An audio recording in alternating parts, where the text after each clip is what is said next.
번째 모실 분은 우리 신대철 바른음원 유통협동조합 이사장님이십니다. 박수로 모시겠습니다. 네, 앉으시죠. 네.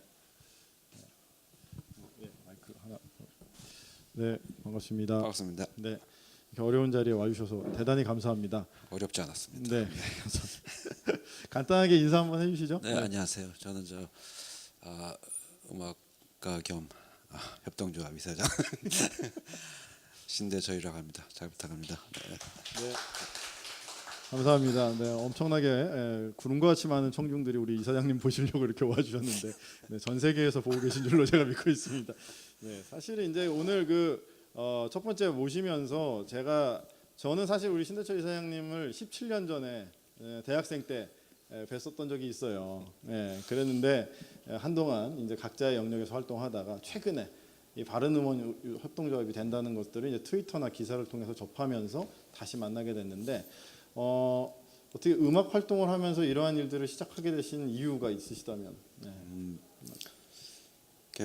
음악을 저는 이제 꽤 오래 했는데요. 그렇죠. 꽤 오래 하다 보니까 이제 사실은 제가 이제 LP 시절도 음악을 했었고요. 또 CD가 새로운 매체 이제 CD가 나왔을 때도 이제 음악을 했었고, 또 MP3를 바뀌었을 때, 또 현재와 같이 이제 모바일 중심으로 그 음악 유통이 되는 시점에 계속 이제 음악을 하고 있는데 보니까 지금 현재 음악계를 보니까 이게 선순환 구조가 깨졌더라고요.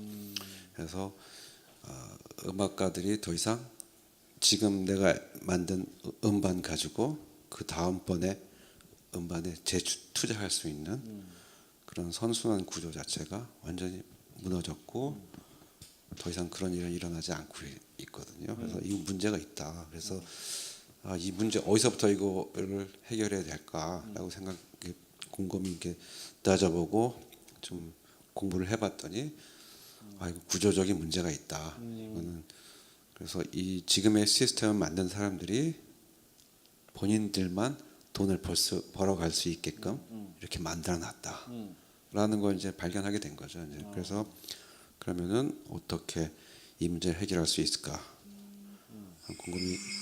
고민하다 보니까 직접 해야 되겠다. 직접 이 음원 유통, 음원 판매를 직접 해야 되겠다 이거는. 그래서 기존에 지금 망 사업자, 내지는 또 이런 인터넷 사업자 이런 분들이 하고 있는 이 사업을 이제 음악가들이 혹은 이제 음악 관련자, 음악 생산자들이 직접 유통할 수 있는 구조를 만들고 또 거기서 이전에 망 사업자들이 했던 그들이 취했던 막대한 자본 이득 자체를 좀 줄이고 그 이익이 음악 생산자에게 직접적으로 돌아갈 수 있는 그런 구조를 한번 만들어 보자. 라고 그렇게 이제 생각하게 된 거죠. 네. 아주 이게 이제 음악을 하시는 분들 자체도 좀 이 음원 유통 시장이나 뭐 이런 문제에 대해서 사실 굉장히 생소한 분야라고 하셨잖아요. 사실은 잘 몰라요. 잘 음악가들은 예. 거의 아는 사람이 별로 없고요. 음악가들은 모르고. 음악가들조차 모르고 예. 이 음반 제작사들도 잘 몰라요. 자세하게. 그러니까 누구만 알고 있나요? 음원 유통 서비스 업체들만 알고 있죠. 서비스 업체들 자기네들만 알고 있군요. 그들만 알고 있어요. 네. 참 이게 좀 중요한 문제라고 생각됩니다. 그래서 오늘 간단하게 이 온라인 화상 강의를 또 요청을 드렸습니다. 그래서 칠판 준비해드렸는데요. 그들만 알고 있는 음원 유통의 세계, 우리 신대철 이사장님의 잠깐 지상 강의가 시작되겠습니다. 우리 박수로 모시겠습니다. 다시. 편의점 가면 왜 물건 사고 난 봉투 값 따로 받지 않습니까? 봉투, 비닐 봉투 가격이 얼마인지 혹시 아시나요? 20원입니다. 20원. 비닐 봉투. 비닐 봉투.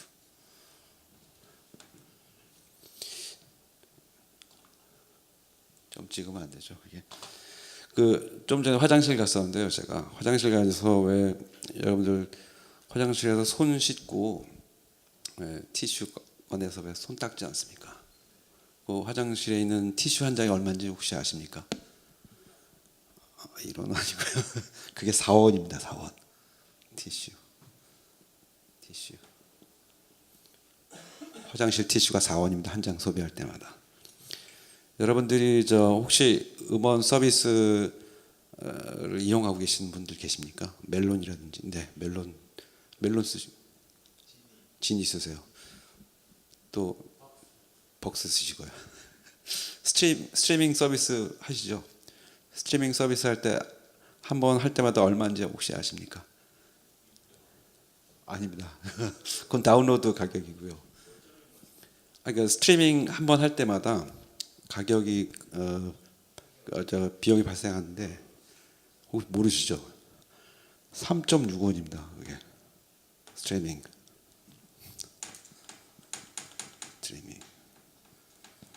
음원 스트리밍 한 번 할 때마다 3.6원입니다. 티슈 한 장보다 싸죠. 이게 우리나라 음원 가격입니다. 이게. 제가 이제 좀 조사를 많이 해봤어요. 그랬더니 지금까지 이제 제가 이제 뭐 페이스북이라든지 또 여러 언론을 통해서 이제 이 문제 제기를 이제 계속 했었는데 이제 이런 질문을 받습니다. 그러면은 이건 생산자들에게는 생산자들의 니즈는 충족할 수 있겠지만 그들의 어떤 그 문제점들에 대해서 뭐 문제 제기한 거는 이해할 수 있다. 하지만은 그러면 당신들이 얘기하는 그대로라면은 음원 가격을 올려야 되지 않겠느냐? 그러면 소비자들은 불만 아니냐? 그래서 제가 오늘은 사실은 소비자들을 위한 소비자들도 속고 있다라는 걸 제가 한번 말씀드려 보겠습니다. 소비자들은 얼마나 속고 있는지 한번 제가 말씀드려 볼게요. 제가 요즘에는 학생들한테 실용음악과 학생들한테 이제 이 얘기를 자꾸 합니다. 학생들 이렇게 모아놓고 음원 서비스 사용하는 사람 손 들어보라 그러면 한 70% 내지는 80% 정도 사용하더라고요. 그 중에서 멜론 쓰는 사람 그럼 한 반 정도 손 들어요. 그 다음에 뭐 지니 있고 엠넷 있고 뭐 벅스도 있고요. 뭐 여러 가지 있습니다. 멜론이 한 우리나라 음원 서비스의 한 60% 정도 점유하고 있어요. 60% 엄청난 거죠. 그래서 보통 멜론이 지금 그 멜론의 가격 정책을 대부분의 다른 서비스 업체들이 따라가고 있습니다. 제가 어느 학생한테 물어봤어요. 학생은 한 달에 스트리밍 서비스 몇 회 정도 하냐? 몇 번 정도 쓰는지 혹시 알고 있느냐? 했더니 잘 모르겠다는 거예요. 음악을 스트리밍으로 몇 번 정도 듣는지 잘 모르겠대요. 그래서 잘 생각해봐라 했더니 한 달에 한 100회? 100회 스트리밍 정도 받을 것 같아요. 그러는 거예요. 재볼게요. 100회. 100회 스트리밍 받으면 얼마인 줄 아십니까? 3.6원이잖아요. 360원입니다. 360원. 그래서 그 학생한테 물어봤어요. 너 그럼 한 달에 얼마 내니? 5,000원 정도 낸대요. 5,000원. 한 달 멜론 사용료로 5,000원 낸대요. 그럼 네가 사용하는 거는 360원 정도밖에 안 되는데 나머지 금액은 다 어디 간 거니? 글쎄요. 모르겠다는 거예요. 이거 무슨 얘기냐? 멜론이 그러니까 음원 서비스 업체가 40%를 가져갑니다. 지금 40%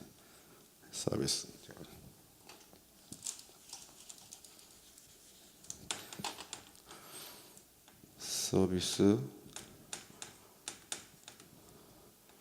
제가 40%를 가져갑니다. 이게 수수료입니다.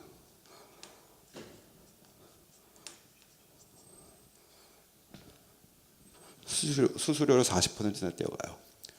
자, 5,000원짜리 상품을 지금 구매를 했는데 40% 가져가니까 이들은 2,000원 가져가겠죠.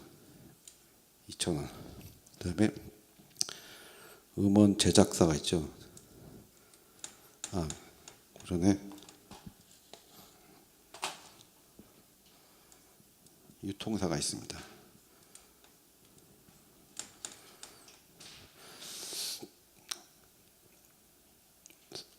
그 다음에 제작사가 있고요. 그 다음 아티스트가 있습니다.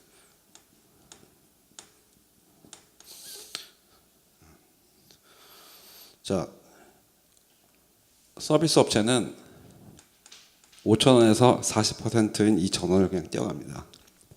그들이 가져가요. 자, 아까 좀 전에 그 어떤 학생이 100회 정도 스트리밍 한다 그랬죠? 자, 100회 스트리밍 하면은 이게 360원에 불과합니다. 100회. 그러면은 어떻게 되나요? 2,000원, 나머지 3,000원에서 360원 빼면 2,600 얼마인가? 2,640원인가요? 2,640원.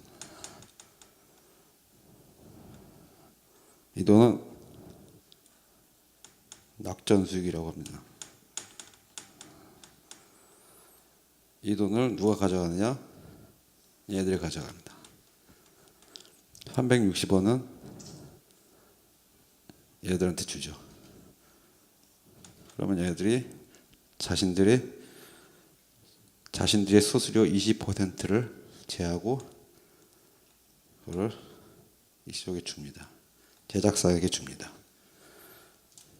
그러면 제작사는 아티스트와의 계약 관계에 따라서 자금 집행을 하겠죠. 이상하지 않습니까, 이거? 저는 이거 사기다, 이거. 그런 생각이 들어요. 아니, 그렇지 않습니까? 자, 100회 들었으면은 그 100회 들은 학생은 최소 360원 밖에 내지 말아야 돼요, 사실은요. 그렇죠? 그런데 무려 5,000원을 지급하고 그 나머지 4,640원은 서비스 업체가 다 먹습니다. 이게 현실이에요. 이건 말이 안 된다. 이거 설명했더니 학생들이 전부 다 아니 세상에 이런 일이 어떻게 있을 수 있느냐. 나 이렇게 얘기해요. 그래서 어떤 학생은 굉장히 많이 듣는 학생이 있어요. 한 1,000회 정도 듣는데요. 한 달에 1,000회. 하루에 한 30곡 정도 듣는데요. 그 1,000회 들으면 얼마인지 아냐? 한 3,600원이잖아요. 1,000회 들으면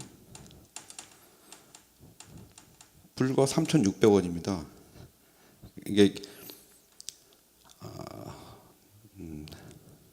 누드 김밥 정도 가격대는 김밥 나라의 누드 김밥 정도 되는 가격입니다. 음악을 한 달에 1,000회 정도 스트리밍 하는데 3,600원이에요. 그러면 5,000원에서 서비스 업체가 손해 보겠죠. 이들은 서비스 업체는 여기다 3,600원을 지불하니까 본인들은 1,400원만 먹겠죠. 그렇죠? 이걸 감수하고 있어요. 왜? 이런 사람들 많지 않으니까. 많지 않거든요. 보통 보니까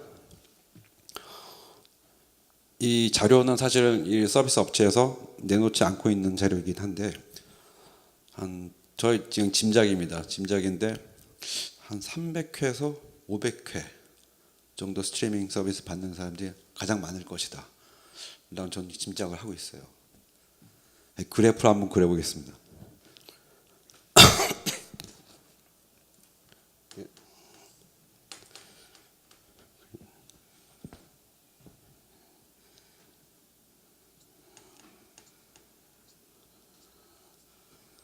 자, 이게 1,000원입니다. 1,000원 가격입니다.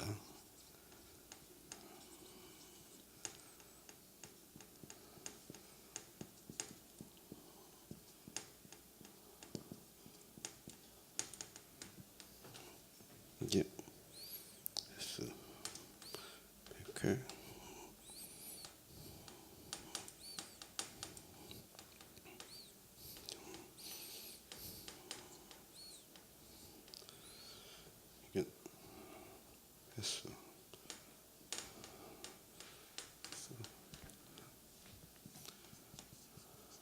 가격입니다.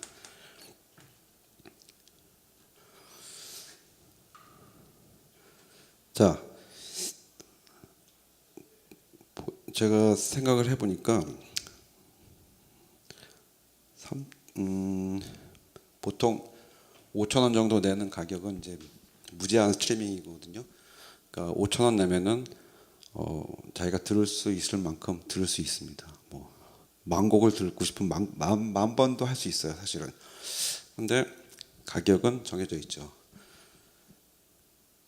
그러면은 어떻게 됩니까?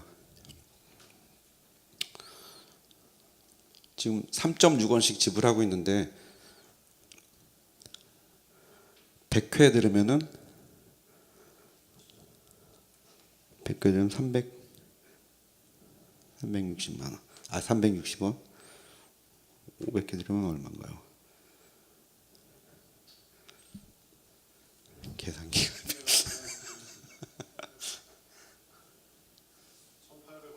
1,800원 정도 되니까 1,800원 1,800 자 이게 500회입니다 이거. 자 1,000회 들으면 3,600원 정도 이 정도 되겠죠. 자 이게 서비스 이 정도 가격을 서비스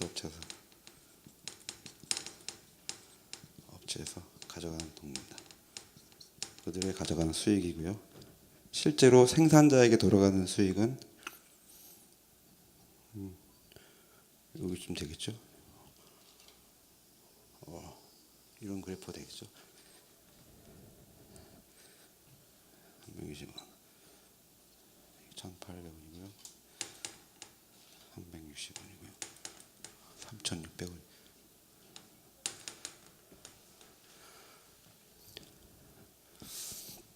이만큼은 서비스 업체가 다 가져가는 돈이죠. 이거를 소비자들한테 얘기하면은 헐 그렇겠죠.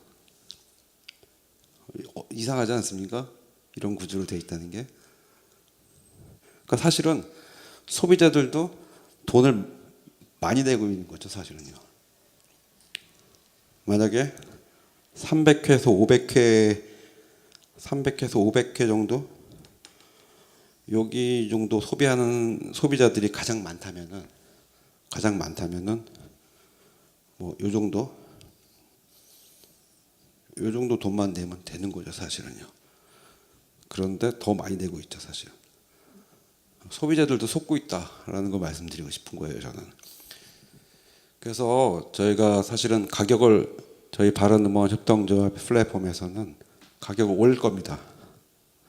지금 현행 3.2원 하는 스트리밍 가격을 최소 7.2원으로 올리자.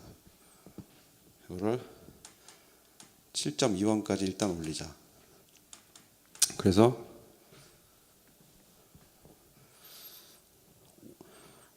500회 정도 들으면은 3,600원이 되겠죠. 그렇죠? 그래서 왜냐하면 저희는 정비를 할 거니까 이렇게 그러면은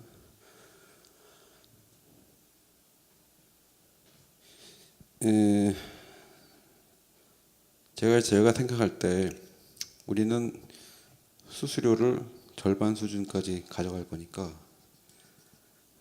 이쪽에서 만나겠네요. 그러면은 뭐 몇 회 정도 될까요?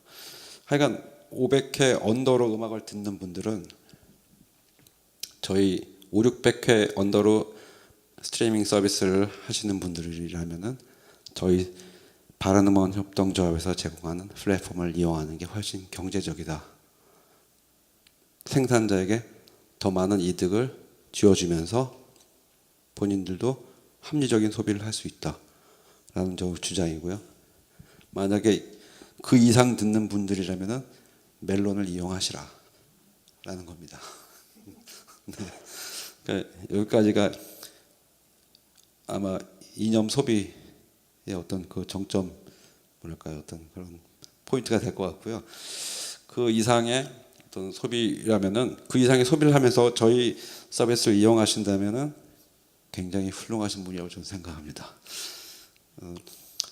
이거는 저희가 사실은 생산자들만 하고만 결합을 하려고 하는 게 아니라 소비자들하고도 결합을 하기 위해서 이런 지금들을 지금 말씀드리는 겁니다. 그래서 문화라는 거, 특히 음악이라는 거는 소비자가 없으면 뭐 의미가 없거든요. 사실은 그렇잖아요. 아무리 훌륭한 음악이라도 뭐 아무도 안 듣는다면 무슨 소용이 있습니까? 근데 그들이 음악을 할 수 있게 합리적인 소비를 해주시는 게 소비자들한테도 더 훌륭한 일이고요. 음악가들에게는 물론이고요. 더 훌륭한 일이기도 하고요. 그래서 이런 것들을 통해서 이런 홍보 혹은 계모 뭐라고 해야 되나 이런 것들을 통해서 우리 소비자들하고도 같이 결합해서 같이 운동을 캠페인 한번 펼쳐나가보자라는 뭐 그런 생각을 지금 가지고 있습니다. 감사합니다. 예. 음원 서비스사에서 한 회 스트리밍에 3.6원을 지불하는데 네. 그 중에서 그 유통사가 또 있어요. 이제 유통사가 있는데 그들이 20%를 이제 3.6원에 20% 제약하는 또 가져가요 예. 그거를. 네. 그러면 벼룩의 간을 빼먹는 2.8원 정도 됩니다. 그게. 네, 2.8원. 네. 그게 이제 제작사한테 가는 네. 거죠. 2.8원이. 제작사에서 또 떼야 되잖아요. 제작사 이제 그 설명은 좀 긴데 네. 사실은 제작사가 44%의 지분이 있습니다. 44%. 아티스트에 대해서. 아니요. 그 음악에 2.8원의 44%를 제작사가 가져가는. 이야, 그렇구나. 그러면 정말 계산하기 싫어요. 사실 여기서부터. 벼룩의 간 빼먹기 그리고 작업을 계속하는 것 같습니다. 맞습니다. 그 저작권자가 약 10%, 10%. 그리고 실현권자가 6%입니다. 저작권자, 실용권자가 너무 어려워. 그럼 이제 전 단위로 내려가는 거죠 그때부터. 저작권자는 이제 작곡자. 작사 작곡자들이 네. 이제 저작권자라고. 실용권자는 노래한 분. 아닙니다. 실현권자 그 음악 이제 연주를 했던 사람들. 아. 네. 가수는요? 가수는 제작사와의 계약 관계에 따라서 다르죠. 그러니까 그 소속사와 계약 관계가 뭐 7대 3이다. 7대 3이면 굉장히 훌륭한 계약인데요. 소속사가 7이고 그렇죠. 소속사가 가수는 3이고. 그게 훌륭한 계약이다. 네, 훌륭한 네, 계약입니다. 훌륭한 계약입니다. 뭐, 아니 노예 계약 같은데 아닌가? 9.5 대 0.5도 있습니다. 예, 네. 9.5 대 0.5가 있다고요? 네, 있어요. 네. 네. 근데 이게 제작사 사장님이시잖아요. 제작사 사장이죠. 저는. 네, 근데 소속 가수들과는 어떻게? 훌륭한 계약. 저희는 7대 3보다 더 지분을 작게 가져갑니다. 네. 6대 4 정도 계약을 하려고 노력하고 있어요. 근데 그래서 이 장사가 안 되죠. 장사가 안 되죠. 그래서. 근데 7대 3도 굉장히 훌륭한 계약이라는 게 네. 왜냐하면은 음반을 만들면은 제작비라는 게 들어가잖아요. 그러면 작사자, 작곡자, 뭐 프로듀서, 또 연주자, 녹음실, 렌탈료 등등의 어떤 제작비가 들어가거든요. 제작비가 들어가고 음반이 나오고 나서 홍보하는 홍보비가 또 들어가지 네, 않습니까? 네. 그거는 제작사 부담이거든요. 그렇죠. 그러면 그게 돈이 뭐 천차만별이겠죠. 네, 네. 들어간 비용이 그러면 뭐 몇 천만 원에서 몇 억까지 뭐 되겠지만은 결국 음반 팔아서 그 회수를 해야 될 거 아닙니까? 그렇죠. 음반을 만들었으니까 네, 음반을 팔아서 음원을 팔아서 회수가 돼야 되는데 회수가 안 되는 거예요. 회수가 안 되니까 뭘 하겠습니까? 행사를 돌리죠. 아, 가수들을. 어. 엊그저께 사고 난 그 누구죠? 레디스 코드. 네, 레디스 네, 코드. 네. 그들이 왜 사고가 났겠습니까? 아니 행사도- 1년 내내 행사를 그렇게 돌려야 돼요. 그리고 뭐 새벽에 전국에 몇 군데를 찍고 오는 거죠. 그렇게. 그래야 겨우 유지가 된다는 거예요. 음반에서 나온 수익이 없기 때문에 네. 결국은 뭐 지방 행사, 무슨 행사, 뭐 학교 행사, 뭐 많이 있잖아요. 네, 네. 그런 것들을 다닙니다. 그게 무리한 스케줄을 소화하다 보니까 사고도 나고 그런 과속을 하게 비극이 되니까. 생겨나는 거죠. 네. 그리고 심지어는 이제 SM이라는 이제 우리나라 가장 큰 그런 이제 제작사죠. 음반 기획사죠. 그들도 이제는 음반 수익이 바라지 않아요. 거기서 돈이 안 된다는 걸 이미 다 판가름이 났기 때문에 현재 입장에서는. 네. 그러니까 뭘 합니까? 그들은 다행히 뭐 한류 스타들을 보유하고 있죠. 그렇기 때문에 이제 해외 영업을 하는 거죠. 네. 해외 이제 해외로 행사를 다니는 거죠. 해외로 돌렸어. 그런 현실입니다. 결국은 네, 이 네. 행사 아니면은 뭐 먹고 살 수 있는 방법이 없다 뭐 이렇게 봐요. 그렇죠. 그러니까 TV에 나오는 아티스트가 아니고서는 먹고 살 길이 없다는 거예요, 사실은. 그래서 이제 수많은 그 부푼 꿈을 안고 지원하는 수많은 유망주들이 그 현실의 벽에 막혀서 사장되는 경우가 엄청 많죠. 많습니다. 그러니까 현재는 뭐 음악하는 아티스트로서 세상에 나오려면은 딱 두 가지 방법이 있어요. 네. 어떤 방법일까요? 네. 오디션 프로에 나가서 잘 되든가, 네. 100만 분의 1 뭐. 그리고 네. 거대 기획사에 가서 연습생으로 들어가든가. 아, 둘 중에 하나 있습니다. 일반 그 이외에는 대부분 뭐 인디, 거나 그거 하기 싫으면 인디 뮤지션이 되는 거죠. 네, 그러니까 네. 그런 현실이에요. 그러니까 우리나라 이제 음악이 점점 척박해질 수밖에 없고요. 이 상황이 계속 지속된다면은 한국 대중음악은 진짜 다 몰살한다. 좀 그렇게 생각합니다. 그런 위기 의식에서 이제 도저히 가만히 있을 수가 없어서 이제 바른음원 협동조합을 시작하게 되셨다. 네, 그렇습니다. 감사합니다. 추후에 또 말씀 나누도록 하겠고요. 우리 신대철 이사장님 박수로 모시겠습니다. 네. 네, 그렇습니다. 네, 철가방 우수 씨, 네, 가장 안 유명한 영화를 만드셨군요. 네, 네. 네, 일단 말씀 나누기 전에 이제 요 예고편 4개를 이제 보여주셨는데 요 영화를 선정하신 이유가 있으신가요? 네, 다 이제 좁은 의미의 사회적 문제인 영화도 있고 또 직접 화법인 그 영화들도 있고요. 그래서 첫 번째 그 도가니란 영화는 실제 실화를 바탕으로 했고요. 소설이 원작인 영화죠. 근데 십몇 년 전에 잊혀졌던 그런 실제로 장애우 학교에서 벌어졌던, 그래서 장애우가 피해를 입었던 그 사건을 소설 공재영 작가가 소설책으로 만들었고 그것을 영화로 만들어서 어쩌면 묻혔을 그런 그 장애우들의 인권에 대한 걸 고발을 한 것이고요. 그 영화에 대한 반향으로 도가니법이 입법 예고가 돼서 장애우의 처우에 대한 어떤 그런 큰 반향을 일으킨 작품이죠. 두 번째는 이제 철가방 우스씨라는 영화는 마찬가지로 실화인데요.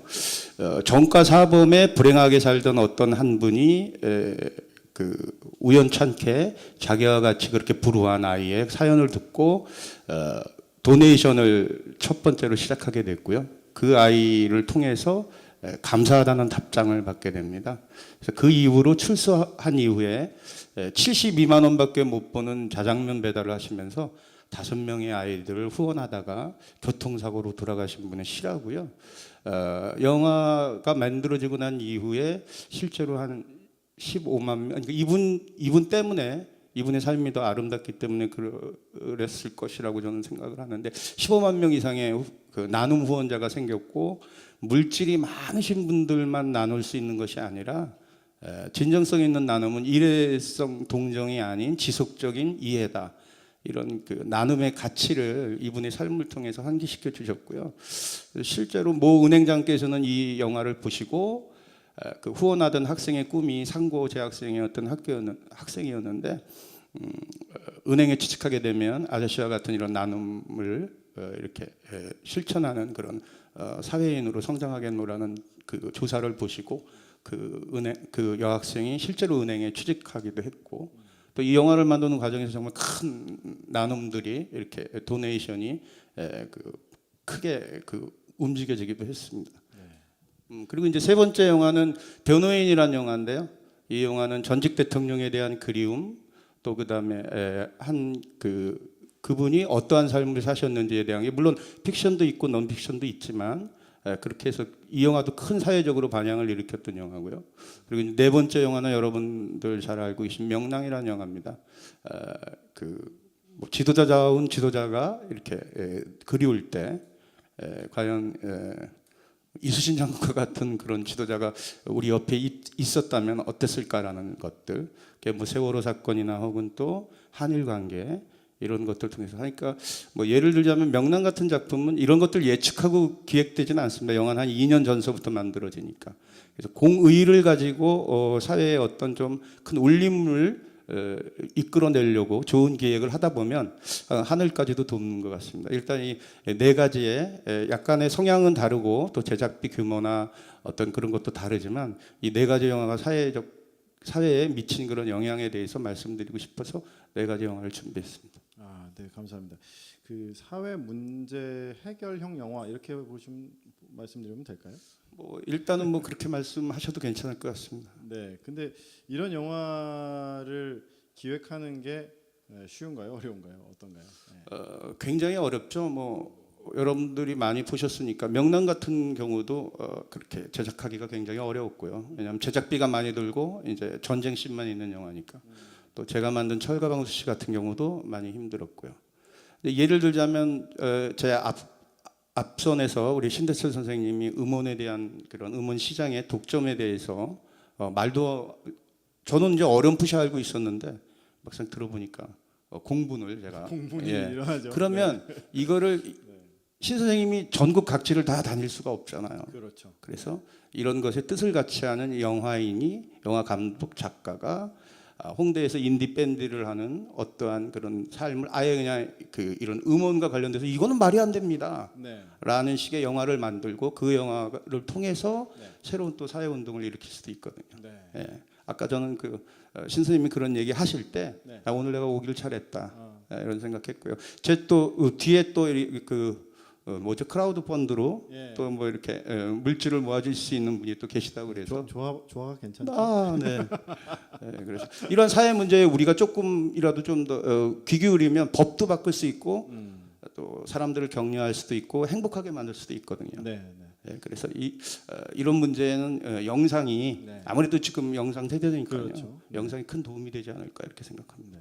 그 한 가지만 더 여쭤보면 그 철가방 우수씨 제작하시면서 애로사항이나 뭐 그런 게 이게 뭐 멱살적인 표현이긴 한데 굉장히 행복했어요. 왜냐하면 최수종 선배를 비롯해서 모든 연예인 출연해 주신 분들이 재능 기부로 하셨고요. 그럼 출연료를 받지 않았다. 예, 기본 교통비 왜냐하면 움직이시려면 이제 매니저분들도 계셔야 네, 되고 이러니 그렇죠. 기본 교통비 정도만 받으셨고요. 또 부활의 김태훈 선생은 음악을 또 기증해 네, 주셨고 네. 디자이너 이상궁 선생은 의상이랑 미술을 뭐 번외적인 이야기긴 한데 여기 좀 그 서울역의 옛날 장면이 나오는데요. 제가 이제 낮에 헌팅할 때는 그 빈 공간이어서 그러니까 구서울역 그게 지금 역사 박물관으로 돼 있는데요. 거기를 이제 낮에 헌팅할 때는 괜찮았는데 이제 새벽에 저희가 그 과거 서울역 장면 이분이 고아원 학교에 육성회비를 못 내서 고아원을 뛰쳐나와서 서울역에 상경해서 이제 그 구걸로 생활했는데 그 장면을 찍기 위해서 새벽에 나갔었는데 거기 이제 노숙자분들이 주무시고 계신 거예요. 근데 이제 그래서 남대문 경찰서에다 저분들을 다른 데로 좀 이렇게 이동시켜 줄 수 없냐 그랬더니 그러면 이제 노숙하시는 분들의 잠자리니까 집단 행동을 하실 수도 있다. 그거는 영화사에서 해결을 해라 그래서 제가 용기를 내서 그 주무시는 분 중에 가장 큰 리더가 누구냐 여쭤봤고 뭐 두 번째 분 정도가 리더라 그래서 그분을 깨웠어요. 그래서 굉장히 겁냈습니다. 겁이 났는데 제가 이 영화를 상업적으로 득하려고 만드는 것이 아니었기 때문에 저도 뭐 글을 쓰고 연출하는 걸 다 재능 기부한 상태였기 때문에 담대함이 생겨서 그 노숙하시는 분에게 그렇게 여쭤봤습니다. 이러이러한 영화고 실제로 이런 분의 삶을 기록하고 있습니다라고 했더니 그분이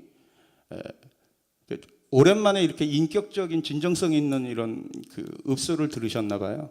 이분이 정신을 차리시더니 최수종 씨 그럼 여기 와 있냐?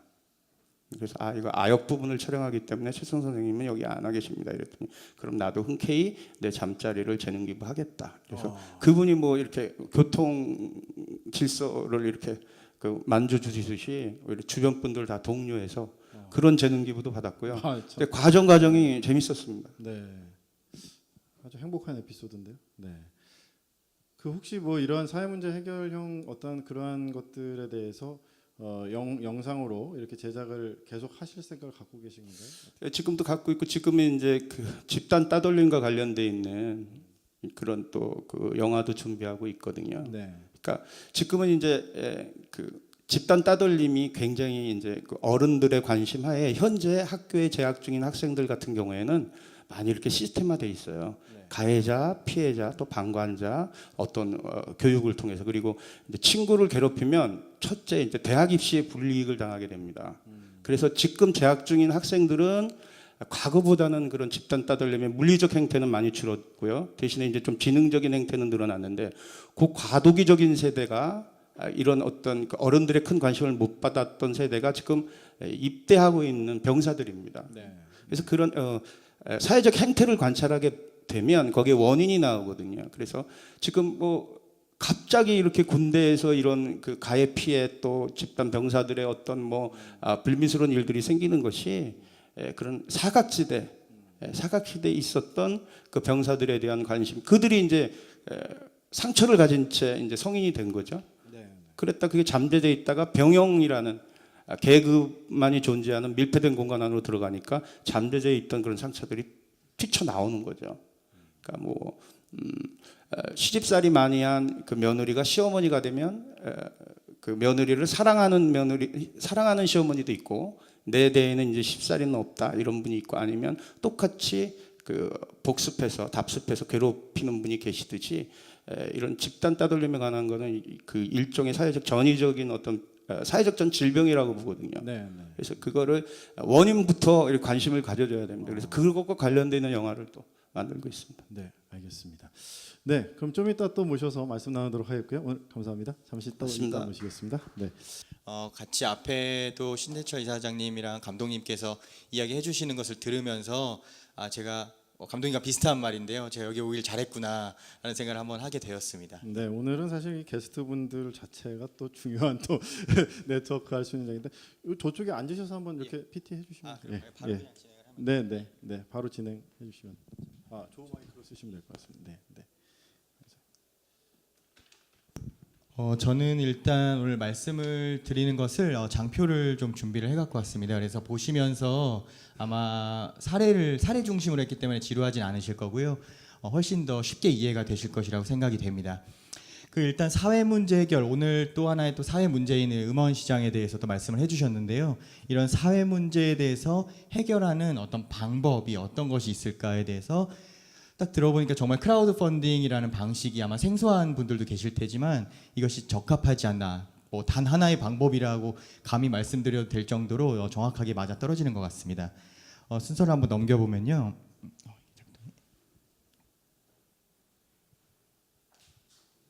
네.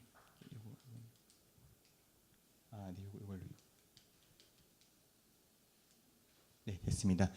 일단 크라우드 펀딩의 원리를 아주 간략하게 소개를 좀 드리면 대중에 이렇게 참여하실 수 있는 대중 참여자들이 있고요. 저쪽에 보면 개설자가 계십니다.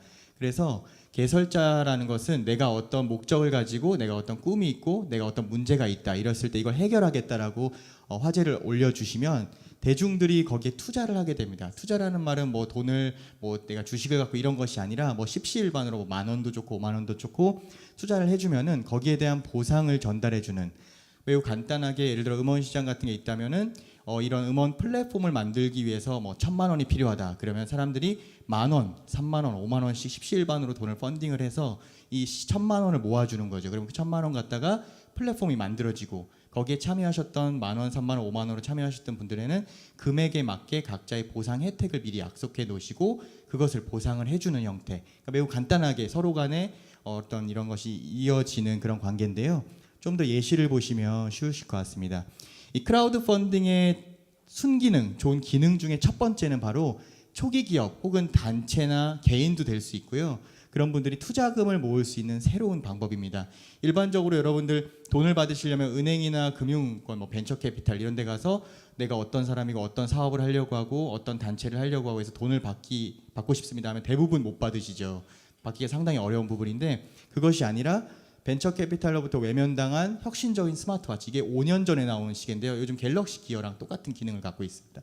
이게 미국에서 5년 전에 나왔을 때 아무도 그 벤처 캐피탈이나 그 금융시장에서는 주목하지 않았지만 대중들, 일반 사람들은 너무 획기적인 거예요. 그래서 여기에 펀딩을 했는데 2억 원이 있으면 이것을 양산할 수 있습니다라고 했는데 얼마가 모였냐면 약 103억 원 정도가 모였습니다. 그래서 이 돈을 가지고 저 시계 업체는 뭐 말 그대로 중견 기업이 됐죠 지금은. 그래서 사람들이 함께 크라우드 펀딩을 통해서 100억 원을 조달해서 생산이 진행이 되게 되었습니다. 또 하나의 기능적인 요소가 하나가 돈을 모으는 것뿐만 아니라 홍보를 할 수 있습니다. 자신의 제품과 서비스를 알릴 수 있는 새로운 방법입니다.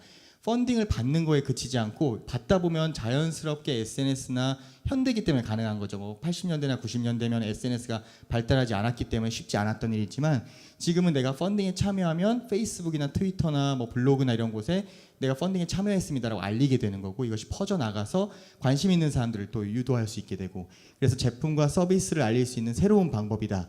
그래서 미국에서 무명 정말 아무 이름도 없던 인디 가수 한 명이 크라우드 펀딩으로 500만 원을 펀딩을 하려고 내 첫 앨범을 만들고 싶습니다 했는데 사람들이 이 사람이 너무 독특한 거예요. 이 가수가요. 이 영상과 스토리를 보더니 저마다 참여해서 이게 확산이 되더니 빌보드 탑 10에 올라갈 수 있는 어떤 그런 계기가 되었던 크라우드 펀딩이 있고요.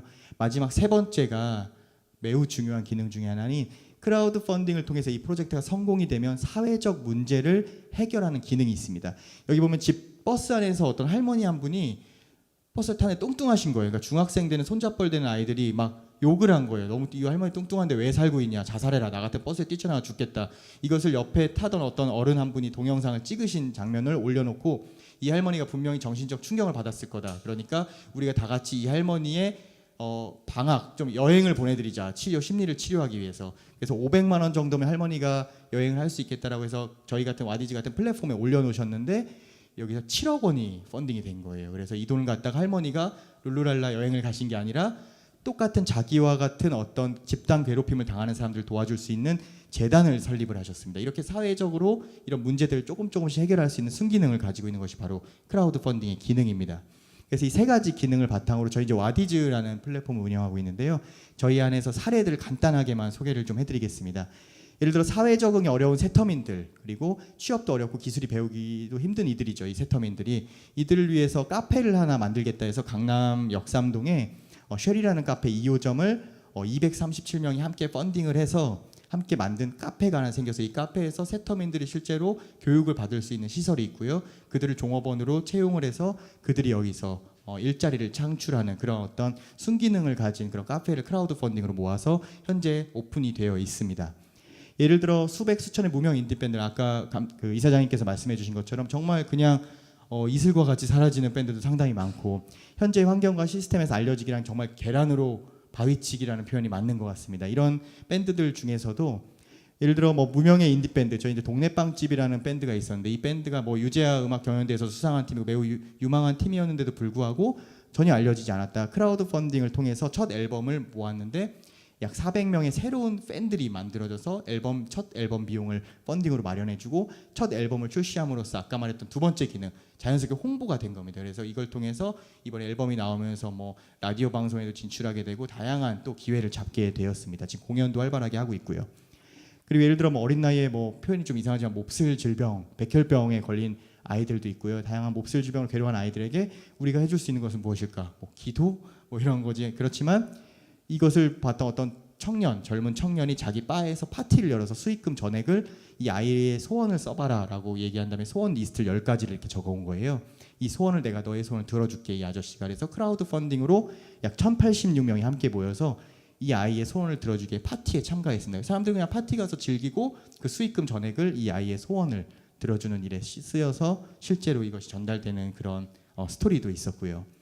예를 들어 학생이 없어서 폐교 위기에 놓인 분교가 있습니다. 이대로 폐교된다면 거기에 다니던 아이들은 교육을 받지 못하고 옆 동네로 막 몇십 킬로씩 가서 그것도 본교겠죠. 시골이다 보니까 이렇게 교육을 받지 못한 아이들인데 어떤 방법이 있을까라고 하다가 사회가 해결해 주지 않습니다. 그래서 직접 사람들이 모여서 이 중에 어떤 한 라디오 제키가 내가 여기에 그 동네에 조그마한 창고가 하나 있는데 이걸 도서관으로 한번 만들어 보면 폐교 위기에 있는 학교가 조금은 좀 폐교를 안 할 수도 있지 않을까라는 생각에서 시작했는데 전혀 모르던 수백 명의 사람들이 모여서 물론 처음에는 자기 지인부터 시작을 했겠죠. 네트워크 나 이런 거 하니까 찾아와봐라 하다가 퍼져서 모르던 수백 명의 사람들이 모여서 도서관을 지금 진행 중에 있는데요. 이미 목표 금액을 훨씬 넘어서 폐교육의 분기를 돕고 있고 이번에 뭐 TV에서도 이쪽 취재를 알려지게 된 거죠. 홍보가 되게 된 거죠. 자기도 모르게 SNS상에서 알려져서 실제로 뭐 이렇게 되고 뭐 서울경제TV에서 인터뷰 가고 다큐 찍고 이번에 오늘은 또 네이버 메인에 또 올라가게 되었습니다. 그래서 스토리가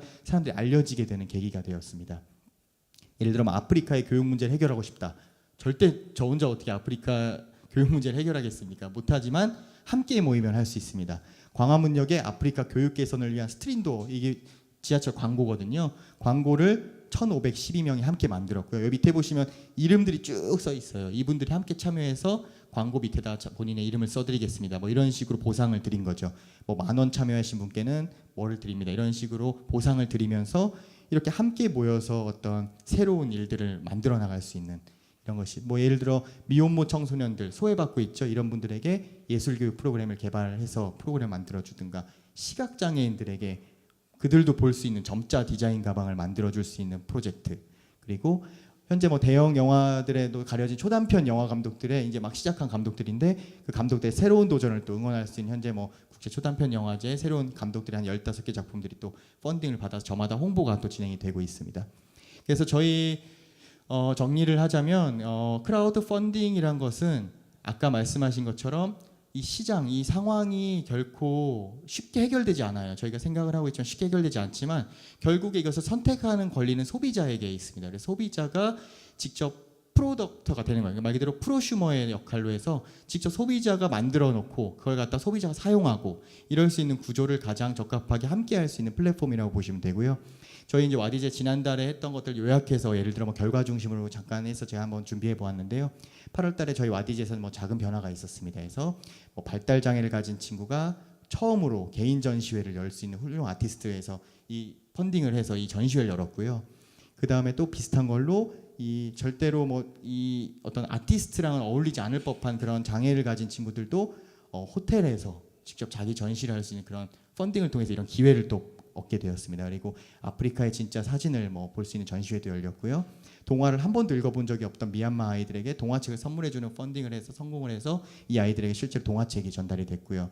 뭐 작은 부분만 뭐 일단 소개를 해드리는데 뭐 크리스마스에 작은 도서관에 책을 선물해주게 대학생들이 가서 그리고 뭐 분교에다가 이걸 주고 청소년 미혼모들을 위한 프로그램을 만들었고 뭐 청소년들을 위한 멘토링 축제가 열렸고 뭐 세터민 청소년들에게 뭐 리더 캠프가 열렸고 이런 식으로 이제 누군가 작은 도전으로부터 이런 어떤 좋은 사회 문제를 조금씩 해결할 수 있는 부분이 시작되었습니다라는 말로 마무리를 짓고요. 제가 5가지 키워드를 마지막으로 뽑아보았는데요.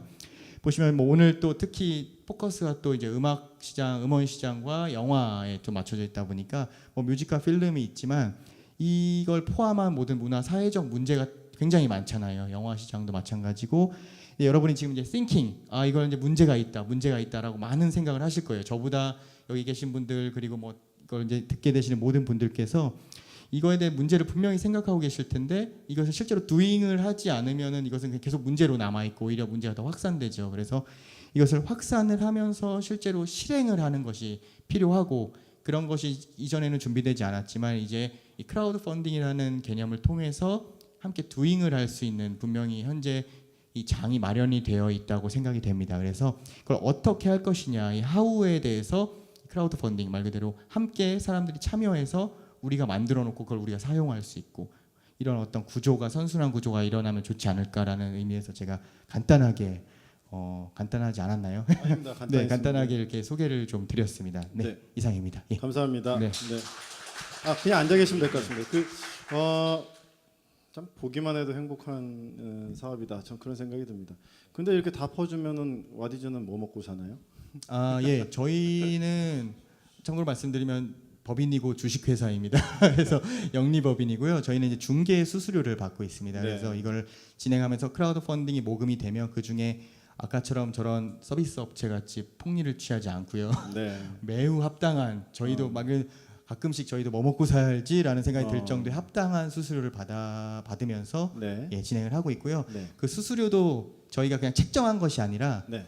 이 프로젝트들이 각각의 프로젝트들이 그 개설하신 분께서 널리 알리면 알리실수록 수수료가 낮아집니다.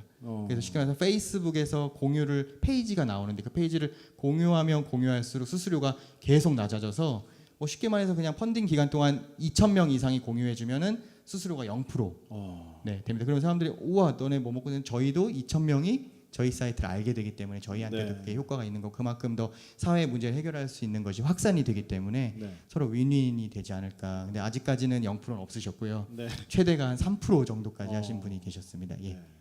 네. 훌륭하십니다. 네. 네. 자 그러면 또 자세한 얘기는 또 이제 우리 오늘 오신 분들 다 모셔가지고 같이 듣는 시간을 갖도록 하겠습니다. 우리 유인철 센터장님이랑 또 우리 신대철 우리 윤학력 두 분 다 한번 무대로 모시겠습니다. 네. 우리가 이제 사회 문제를 볼 때 그것들이 뜻을 갖고 사회 운동을 시작하지요. 근데 그것들을 어떻게 공유하고 어떻게 지속적으로 확대할 것이냐라는 측면에서 현실적인 방법론을 고민할 수밖에 없는데요.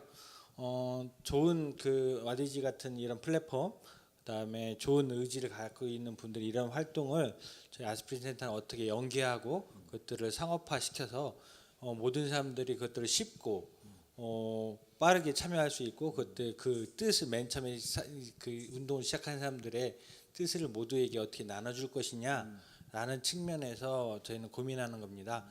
사실은 주식회사라고 생각하는 모든 가장 기본적인 일반화되어 있는 회사의 형태라는 것들이 결국 주식 안에서 그 회사가 갖고 있는 사업의 수익권을 나누고 퍼지면서 그것을 통해서 다시 재확대하는 시스템이거든요. 그래서 이전에는 보통 자연인이라고 하는 사람이 보통의 사회의 그런 활동의 주체였다면 지금은 대부분의 법인들이 회사가 모든 활동의 주체로서 나서고 있는 거고요. 우리의 좋은 뜻이 있는 이런 어떤 새로운 운동도 네. 주식회사라는 이름으로 좀 확대 재생산돼야 되는 것 같습니다. 그런 측면에서 저희 아스피린 센터도 고민이 많습니다. 네. 그래서 이제 이런 좋은 팀들을 계속 여기 센터에 유치를 해서 좋은 비즈니스 모델을 발굴해서 이렇게 좋은 회사로 키우는 게 목표죠. 그렇죠. 저는 이제 벤처 캐피탈리스트고요. 아까 그 벤처 캐피탈에 투자를 안 하는 것들을 크라우드 펀딩 한다라고 말씀을 해주셨는데요. 관심이 있습니다. 관심이 있는데 그것들이 충분하게 수익을 회전시킬 만한 구조를 제대로 담보해내지 못하니까 벤처 캐피탈이 뛰어들지 못하는 거거든요. 그래서 그런 부분을 벤처 캐피탈 입장에서도 한 단계 더 낮게 내려가 가지고 그 고민해 가지고 그것들을 벤처 캐피탈의 영역으로 끌어올리는 것 때문에 사실은 아스피린 센터를 운영하고 있는 거거든요. 그래서 같이 고민했으면 좋겠습니다. 네, 감사합니다. 네, 본 방송은 우리 잠깐 광고, 아스피린 센터 토크 콘서트입니다. 네, 생방송 보기 유튜브에서 아스피린 TV로 검색해 주시면 지금도 이렇게 보실 수가 있습니다. 네, 감사합니다. 자, 그럼 우리 신대철 이사장님 이렇게 오늘 이렇게 두 분 발표 보시면서 어떤 생각이 좀 드셨는지 간단하게 소감 한번 좀. 예. 사실은 뭐 영화계도 사실은 그 몇몇 잘 되는 작품 몇 개가 다 이끌어가고 있는 형편이잖아요. 대부분의 영화는 사실 그 영화 자세히는 모르지만 이제 개봉관 문제가 뭐 있지 않습니까? 이제 명량이 지금 엄청난 관객을 모았지만은 사실 또 엄청난 또 개봉관을 또 점유하지 않았습니까? 근데 그런 문제들이 있어서 또 다른 좋은 영화들이 묻히는 또 그런 결과도 생겨나고 참 그런 현실이 있다라는 이제 저도 인식하고 있고요. 또 크라우드 펀딩도 뭐 어렴풋이는 알고 있었지만은 또 이렇게 좋은 순기능을 하고 있다라는 또 그런 좋은 정보를 알게 됐습니다. 예. 그러면 이제 혹시나 이런 뭐 영화 제작 의뢰, 뭐 펀딩 의뢰, 뭐 이런 거 하실 생각 있으신가요? 그거는 이제 뭐 해야 되겠죠. 여기 입주하실 생각도? 여기 입장하면 참 좋을 것 같습니다. 네. 아주 그냥 오늘 뭐 우리 이사장님 방음협을 위한 완전히 패키지가 되죠. 그런 거 그렇게 되나요? 네, 감사합니다. 우리 윤 감독님 우리 보시면 한번 이렇게 소감 한번. 네, 저는 이렇게 아스피린 센터가 있는 줄도 몰랐는데 이제 와서 아까 뭐 신선생님 얘기하셨지만 사실 대형 영화보다 아까 똑같은 말씀인데요. 독립 인디 영화가 활성화가 되지 않으면 대형 영화를 연출할 만한 연출자나 작가나 혹은 뮤지션이나 후반 작업과 관련되어 있는 모든 그런 귀한 분들이 양육될 수가 없습니다. 결국 이제 고사하게 되는 건데요. 오늘 이런 아스피린 센터에서 이런 그 토크 프로그램을 만들어 주셔서 또 신선생님도 뵙게 됐고 또 이런 센터가 있는 것도 알게 됐고요. 또 우리 와디즈라는 펀딩에 관련돼 있는 좋은 정보도 알게 돼서 뭐 빈말로 말씀드리는 게 아니라 참 유익한 시간인 것 같습니다. 네. 뭐 하나로 저뿐만이 아니라 이런 좀 토크 콘서트가 좀 활성화가 돼서 네. 사각지대에 있는 많은 예술인들 중에 누군가 한번 이렇게 터치만 해주면 터질 수 있는 분들이 많이 계시거든요. 네. 그런 분들이 좀 이 아스피린 센터의 이런 토크 이 프로그램을 통해서 좀 좋은 기회를 얻는 시간이 됐으면 좋겠습니다. 아, 네, 감사합니다. 네, 우리 최 대표님도 한 말씀 해주시죠. 예, 뭐 저도 비슷한 이야기인데요. 오늘 이렇게 이사장님과 감독님 만나 뵙고 또 이사장님이랑 만나 뵈면서 정말 많은 이런 어떤 뭐 크라우드 펀딩뿐만 아니라 이런 사회 문제를 해결하기 위해서 다양한 어떤 일을 하시는 분들이 많이 계시구나라는 걸 또 알게 됐고 특별히 또 이렇게 두 분을 만나게 되고 아스피린 센터도 또 만나 뵙게 되어서 앞으로 머릿속에 되게 계속 머리가 막 복잡해지는 게 네. 굉장히 많은 일들을 시작할 수 있겠구나라는 생각이 들고 굉장히 힘도 얻고 그런 시간이 되고 있습니다. 네, 감사합니다. 저희도 참 열심히 노력을 해서 좀 더 양질의 기획을 계속 해야 되겠다 그런 책임감이 많이 드네요. 오늘 사실 그 음원하고 여러 가지 크라우드 펀딩까지 좀 딱 봤는데 제가 다니던 벤처캐피탈에서 영화를 투자했었거든요. 그때 최초로 크라우드 펀딩을 시도했던 게 이제 그 동막골이라는 영화에서부터 웰컴 투 동막골. 네, 네. 시작했던 것 같아요. 근데 이제 어떤 우리가 좋은 뜻에서 시작하고서 그걸 비즈니스로 전환을 하려면 핵심의 그동안 그게 비즈니스로 전환 안 됐던 그 병목 현상으로 작용했던 것들을 풀어주는 그 노력들이 필요한 거거든요. 사실 우리가 기부하면 다 좋다라고 생각하고 기부하고 봉사하면 다 좋다고 생각하지만 사실 몰라서 안 하는 게 아니라 안 하는 거거든요. 귀찮아서도 안 하고 그냥 안 하는 거예요. 근데 그것들을 어떻게 그냥도 할 수 있게 만드냐가 이제 비즈니스의 핵심이라고 생각하는 거거든요. 그래서 크라우드 펀딩을 많이 시도하지만 크라우드 펀딩을 통해서 기부나 아니면 새로운 참여를 못하는 그 진입장벽으로 작용했던 것들 중에 몇 가지 핵심적인 것들을 갖다 와디즈 같은 경우는 풀어야 되는데 특히나 우리가 기부를 하는데 기부를 더더욱 못하게 하는 것들은 신뢰성의 문제가 있어요. 좋은 어려운 사회복지기관을 주지만 사실 그 돈이 바깥으로 빠진다라는 아주 안 좋은 기사들을 접근하고 그다음에 그것들이 과연 우리 영화 투자할 때도 마찬가지인데 영화를 투자하면 그것들이 투명하게 보여질 때 프로젝트 파이낸싱이 일어날 수 있는 거거든요.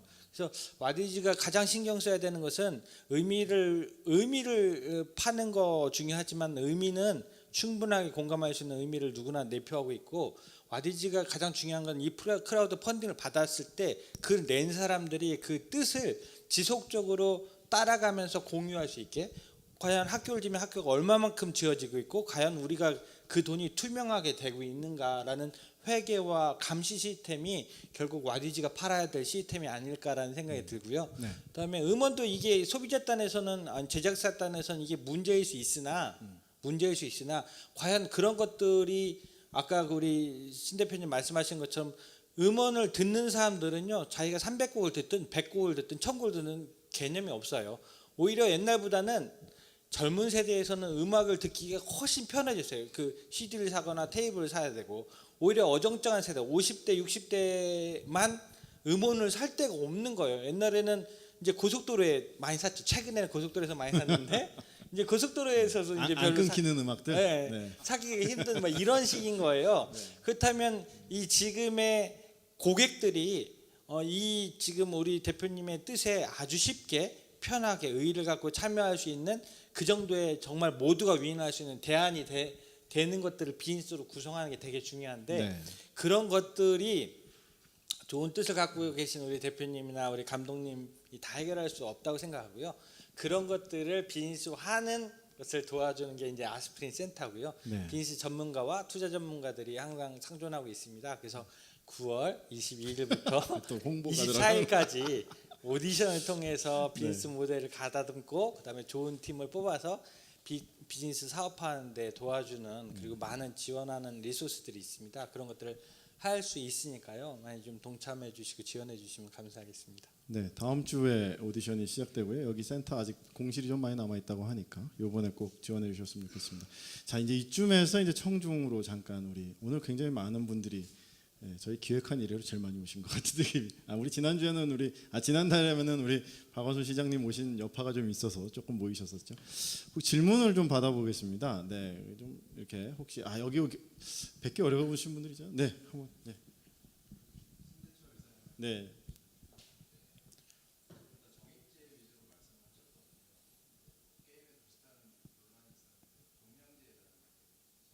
네, 네, 네. 저희가 사실 하고자 하는 제가 게 질문을 종량제. 다시 한 번만 풀어드리겠습니다. 정액제와 종량제 문제에 대해서 질문해 주셨습니다. 네. 지금 보통 이제 음원 서비스사에서 이제 판매되고 있는 상품이 대부분 이제 정액제죠. 이제 얼마를 내면은 뭐 그 상품 안에 있는 제한 없이 예를 들어 뭐 무제한 스트리밍 서비스를 한다든지 네. 또 묶음 상품이라고 해가지고 뭐 무제한 스트리밍과 그 다운로드 몇 곡 이렇게 해가지고 이제 패키지를 파는 이제 상품들이 있는데 이게 아까 잠깐 설명드렸지만은 그거는 사용한 만큼 돈을 지불하는 게 아니고요.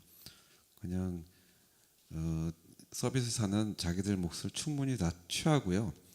진짜 그 사용한 만큼만 그 사람이 사용한 만큼만 생산자에게 이제 돌아가는데 굉장히 아주 저가인 거죠. 그래서 이제 저희가 생각하는 건 가격을 더 올려서 받아도 종량제로 하면은 훨씬 서로에게 다 이익이다라는 거죠. 생산자에게 더 많은 이익이 돌아가고 소비자도 더 합리적으로 소비할 수 있다는 거예요. 그래서 그런 거 지금 말씀. 그러면 생각하시는 게 이제 기존의 그 가격보다 바음협에서 생각하시는 그 소비자가는 더 낮춰진다 이렇게 보고 아니 더 아닌가요? 높이고요. 더 높이는데도 더 불구하고 높이는데? 예. 오히려 더 적은 저 비용으로 낼 수 있는 거죠. 비용으로 즐길 수 있는 거죠, 음악을. 제작자한테 돌아가는 비용은 예, 높이는데 더 많이 돌아가고 소비자들은 더 낮은 저렴한 왜냐하면은 가격으로 저희가 이용할 수 있다. 낙전 수익 같은 거를 최대한 취하지 않고 네, 네. 그리고 자본 이득을 뭐 주식회사 또 거대 자본이 지금 운영하고 있는 어떤 그런 거 좀 다르게 좀 운영하려고 한 거기 때문에 그래서 이제 협동조합이라는 걸 만들게 된 거고 네. 그래서 그 부분을 많이 뺐기 때문에 뺄 수 있다면은 많은 이익을 생산자에게 돌려줄 수 있고 소비자는 본인이 사용한 만큼 더 저렴한 가격으로 네. 이용할 수 있다라는 결론입니다. 예. 감사합니다. 혹시 또 질문 혹시 있으신가요? 제가 궁금한 그 다운로드하면 한 500원 정도로 한 곡을 다운로드 한다고 그러면 제작사한테는 제작사하고 이제 또 거기는 그 관계는 별도로 하고요. 제작사는 얼마 정도를 받아가나요? 이제 지금 다운로드 가격이 600원이거든요. 600원인데 실제로 600원의 다운로드가 잘 안 이루어져요. 그러니까 묶음 상품 지금 말씀드렸지만은 예를 들어서 9,000원짜리 상품이 있는데 40곡 무제한 스트리밍과 그리고 40곡 다운로드를 할 수 있는 상품이 있어요. 그런데 600원인데 600원 40곡을 다운로드를 하면 24,000원이지 않습니까? 그런데 어떻게 9,000원만 받죠?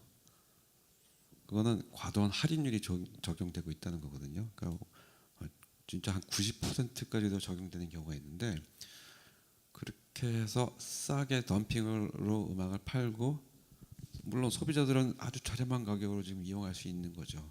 하지만은 음악을 생산하는 생산자들은 정말 착취당하고 있는 그런 거기 때문에 이거는 바뀌지 않으면은 정말 다 고사한다라고 그런 생각입니다. 알겠습니다. 우리 그 윤학열 감독님께 잠깐 한 가지 그 영화 시장에서 아까 그 재능 기부에 의해서 이제 제작이 된다고 하셨잖아요. 근데 이제 언제까지나 재능 기부할 수는 없는 것 같고 여유가 있는 분들은 재능 기부할 수 있는데 그 영화 시장에서도 사실은 소외된 사람들이 있지 않겠습니까? 그 종사자들 중에서 누가 가장 소외됐고 그분들은 지금 어떻게 살고 있나 그거 한번 말씀해 주시면 좋을 것 같아요.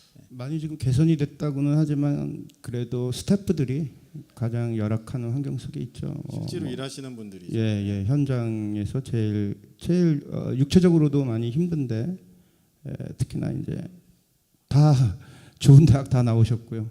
또 집에 가면 또 아이들 키우는 아버지시고 네. 또 그런데도 불구하고 이제 영화가 단순히 좋기 때문에 그 업을 떠날 수는 없는 건데 많이 개선됐다고 하지만 외국에 비해서는 이렇게 영화 시장이 이렇게 질적으로 양적으로 팽창되는 것에 비하면 굉장히 열악합니다. 예.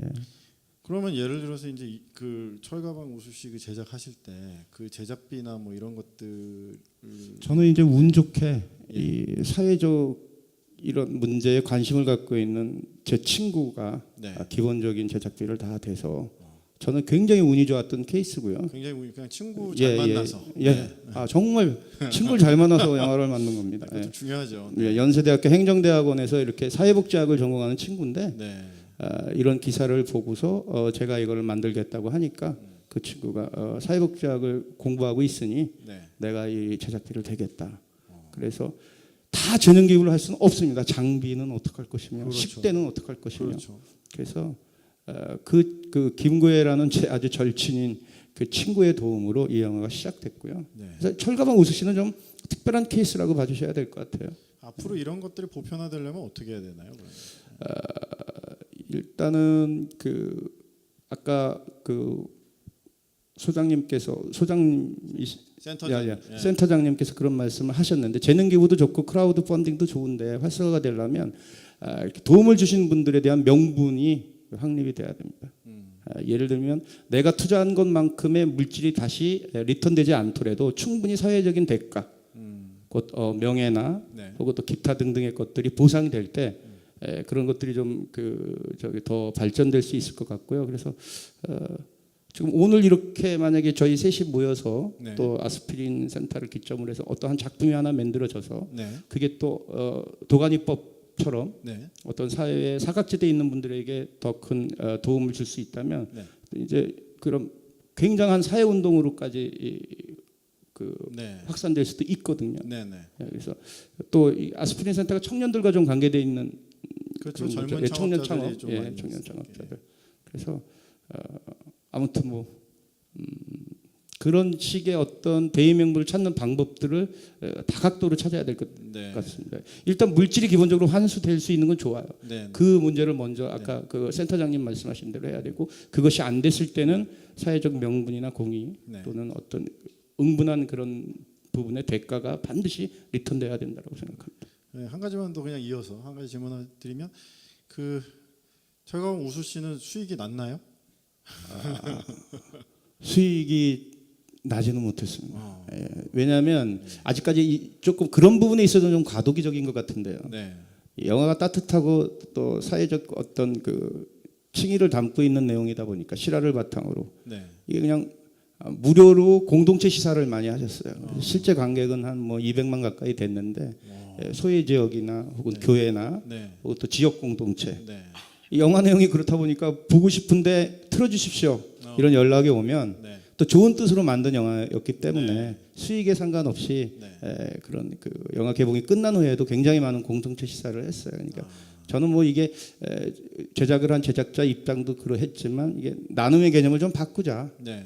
예를 들면 그 얘기까지 제가 뭐 네. 잠깐 말씀 어떤 도네이션 프로그램에서 어떤 왜 이렇게 질병으로 고통받고 있는 분이 계시면 우리가 동정심에 의해서 욱 하는 그런 마음에 한 번에 도네이션을 할 수 있어요. 근데 네. 그거는 이제 동정인 거고요. 일회성. 예, 네. 일회성. 네. 정말로 그분의 어떤 질병이나 어떤 그 소년의 어떤 꿈이나 그런 것에 대한 이해도를 가지게 되면 작은 물질이라도 지속적으로 할 수 있게 됩니다. 네. 그래서 이게 뭐 번외적인 이야기이긴 한데 대개 그런 경우는 뭐냐면 본인이 그런 상처를 겪은 분들이 그런 도네이션을 하는 경우가 많아요. 네. 그 질병을 이겨내신 분 아니면 그런 결손 과정에서 자란 분들이 오히려 물질이 많으신 분들보다 네. 통계적으로 그래서 뭐 상처 입은 치유자라는 말도 있는데 네. 그래서 진정한 이런 나눔이나 그런 것들은 물질의 크기에 상관없이 지속적인 이해다. 네. 그래서 김우수 선생과 이 삶을 통해서 그런 운동이 네. 뭐 특정 재단이긴 하지만 좋은 일을 하는 재단이니까 초록우산 어린이 재단을 통해서 굉장히 활성화가 됐습니다. 초록우산 어린이 예, 재단. 예, 개념도 많이 바뀌었고요. 네. 네. 그 부분에서 좀 한번 말씀드리고 싶은 건 뭐냐면 옛날에는 버리던 시장이 롱테일 마켓이 다시 이렇게 재집결하고 있어요. 그것은 무슨 뭐냐면 마켓이요? 다시. 롱테일의 마켓. 그러니까 전문 용어니까 해석을 해주셔야 그 롱테일이라고 하는 건 아니고 그 공룡의 꼬리. 옛날에는 꼬리? 옛날에는 뚱뚱한 사람들이 아주 뚱뚱한 사람이나 발이 큰 사람들이 옷이나 신발 사기 되게 힘들어졌어요. 매스 시장이 아니거든. 그래서 보통은 여자분들 아시겠지만 매장에 가면 정상적인 체형들 뭐 이런 체형들만 옷이 있지 좀 뚱뚱하거나 좀 허리가 긴 사람들은 이런 것들 옷을 입기가 참 힘들었거든요. 근데 어디 가면 이제는 빅 사이즈만 전문적으로 취급하는 온라인 마켓들이 있고 그런 사람들이 충분하게 자기의 권위와 이 주권을 좀 얘기할 수 있는 그런 시장. 롱테일의 마켓이 살아나고 있는 이유는 뭐냐면 정보통신이 발달해 있어요. 정보통신의 발달에 있어서 그들이 통신 기술을 통해서 집결하고 그들의 목소리, 소비자들의 목소리를 내고 있다라는 거죠. 네. 근데 이제 사회 문제에서도 어떤 흐름들이 있냐면 옛날에는 매스미디어, 이 대중 방송, 뭐 KBS, MBC, SBS 뭐 이런 쪽의 매체 파워가 굉장히 커져가지고 거기에 호도되는 경우도 많았고 뭐 그렇지만 요새는 미디어의 다양성이 있고 그다음에 거기에 현혹되기보다는 자기의 색깔들이 되게 강해졌죠. 그러다 보니까 영화나 이런 데에서도 소비 취향에서도 굉장히 자기의 소비자의 색깔들이 강하게 나오는 거죠. 그렇다면 여기서 이제 다시 적용해야 되는 건 뭐냐면 우수씨, 그 철가방 우수씨라는 영화가 1,000만을 찍기는 힘든 영화일 거예요. 그것은 그 문제에 대해서 동참하거나 적극적으로 지지한 사람이 적기 때문에 최근에 그 배우 연극 배우 이산 씨가 세월호나 이런 거에 사회적인 이슈에 대해서 자기의 색깔을 명확하게 드러내고 옛날에는 그 쉽지 않았죠. 그것도 용기일 거예요. 그것도 용기야. 근데 그 용기가 누군가는 그 용기를 지지하면서 강화를 하고 그 사람들이 또 다른 용기를 가지면서 그것들을 커밍아웃 하듯이 그렇게 냈고 그다음에 그거에 대해서 반대하는 사람들은 그 사람이 나온 영화 해물한 영화에 대해서 보지 말자라고 하는 저항 운동까지 생기고 또 어떤 사람은 그 저항 운동이 지나치지 않냐라고 하는데 모두 그런 색깔 통해서 각자 활동하는 거거든요. 그렇다면 옛날에 그 동막골에서 크라우드 펀딩이 어려웠다라면 그 나름대로 어렵다면 지금 훨씬 더 강한 자기의 색깔들을 낼 수 있고 정보통신의 발달에 의해서 그 사람들을 모을 수 있는 시스템들이 있다면 사실은 200만 정도를 보면 수익이 100% 이상 나는 구조가 어떨 건가 있을까. 근데 제가 만약에 우수씨 철가방 우수씨의 영화에 대해서 동의를 한다면 제가 할 수 있는 것은 한 번 제가 보는 거예요. 제가 10번을 볼 수는 없을 거예요. 한 번 볼 수 있는 거 제가 도와드릴 수 있는 건 9,000원 정도일 거예요. 그렇다면 지지자들은 9,000원보다 훨씬 더 많은 저희 참여를 할 수 있는 플랫폼을 만들지 않는 이상은 계속 깨지는 싸움을 하실 거예요. 그래서 만약에 제가 10만 원을 기부를 거기에 동참한다면 그 10만 원을 가지고 공짜로 그냥 보는 사람이 아니라 10명 이상을 초대할 수 있는 초대권들이 자동적으로 나와서 제가 SNS나 페이스북 같은 데서 그것을 투자했다라는 것을 뽀대나게 얘기할 수 있고 그 뽀대난 걸 갖다가 사람들한테 페이스북을 통해서 영화 초대권이죠. 제가 투자를 했으니까 그거를 하면서 뭔가 그 의미를 확대 재생산할 수 있는 비즈니스 구조를 안 잡으면 이것은 깨질 수밖에 없는 싸움이고 시스템을 제대로 이용하지 못하는 걸 거라는 거죠. 그 질문 하나 해도 될까요? 크라우드 펀딩에 대해서 하나만 여쭤보고 싶은 게 있어서요. 그 이제 소액 투자자들을 많이 모으잖아요. 그래서 이제 뭐 예를 들어서 영화를 뭐 만들었다, 뭐 음반을 만들었다 이렇게 할 수 있는데 진짜 그 수익이 나가지고 했을 때 그들에게 뭐 다시 수익 돌려줄 수 있는 건 구조인가요? 지금 현재? 일단 지금 말씀하신 부분이 이제 지분 투자형 크라우드 펀딩이라는 건데요. 어떤 걸 정말 투자의 개념으로 돼서 내가 여기에 지분을 어느 정도 가져서 영화에 예를 들어 뭐 명랑촌 대박이 났다. 그래서 수익이 많이 생겨서 그걸 뭐 가져간 지분만큼 쉐어링을 해준다. 이 구조는 현재 아직 법으로 통과가 되어 있지 않습니다. 그래서 국내에서 이제 입법이 안 되어 있고 현재 뭐 올해 하반기에 현재 입법이 되려고 하는데 이 뭐 취지는 말 그대로 고용 창출이죠. 스타트업들이 이제 어떤 자금을 통해서 또 활성화가 돼서 이제 그런 취지에 현재 안 되어 있고요. 현재는 보상을 제공한다라는 개념으로 접근이 되는데 오히려 뭐 주식회사도 마찬가지고 협동조합도 그렇고 이것을 더 선호하시는 분들이 많으세요. 왜냐하면 어찌 보면 쉽게 말해서 하고 끝이라는 개념. 어쩌면 계속 수익이 날 때 그것을 쉐어링하는 것이 아니라 끝나는 건데 아까 그 센터장님께서 말씀해 주신 것처럼 이게 서로가 이제 말 그대로 뭔가 보상, 내가 어떤 것을 받는다 이런 게 있는데 저희가 아까 말씀드리면서 제대로 된 방향으로 가고 있구나라는 생각이 또 한 번 들었던 게요. 초반에 이 사람들이 뭐 아까 9,000원 이상의 무엇을 또 이렇게 한다 뭐 이런 게 있으셨잖아요. 이 크라우드 펀딩이란 거는 후원 기부가 아니라 정확하게 보상이 꼭 제공이 되어야 되는 겁니다. 보상이 매력적이지 않으면 아무리 좋은 취지의 이야기더라도 그걸 정말 내 친척이나 지인이 아니고서는 돈을 내지 않거든요. 근데 좋은 보상이 있었을 때 이걸 내고 플러스 알파로 좋은 의미가 있다라고 했을 때는 내가 더욱더 동참하는 의미가 커져 있고요. 이것을 계속 확산하기 위해서는 소통이 필요한데요. 그런 저희가 이제 크라우드 펀딩을 하면서 국내에서 크라우드 펀딩을 바로 오픈한 것이 아니고 한 1년 더 이전에 한 2년 넘게 크라우드 펀딩 연구소를 운영을 먼저 했어요. 그래서 그걸 한 이유는 분명히 크라우드 펀딩이 우리나라에서 쉽지 않을 것이다. 말씀하신 대로 영화 뭐 동막골이지만 대부분 거의 쉽지 않거든요. 일반인 참여가. 어떻게 하면 일반인들이 좀 참여하게 할 수 있을까? 음원도 마찬가지, 영화도 마찬가지고 그렇게 할 수 있는 그 정말 크라우드 펀딩에 대해서 고민을 계속 1년 동안 저희도 이제 고민하면서 분석해가면서 하는 결과 최근에 저희가 어느 정도 정립이 되면서 크라우드 펀딩이라는 것은 한국에서는 이렇게 진행해야 되겠구나. 정말 이 펀딩이 말 그대로 펀드레이저가 있어야 되는 거고 내가 어떻게 하냐에 따라서 이게 좌지우지 되는 거거든요. 그래서 이제 펀드레이저가 내가 어떻게 하면 좀 더 쉽게 펀딩을 받을 수 있을까 그런 기능적인 요소를 저희 이제 와디즈에서는 거기에 거의 초점을 맞추고 있어요. 그래서 신뢰 이런 것도 소통을 계속 해가야 사람들이 계속 확산이 되는 건데 그런 것들을 이제 저희가 계속 만들어가고 있어서 지금 여쭤보신 거에 대해서는 이제 뭐 그런 식으로 대답을 드릴 수 있을 것 같습니다.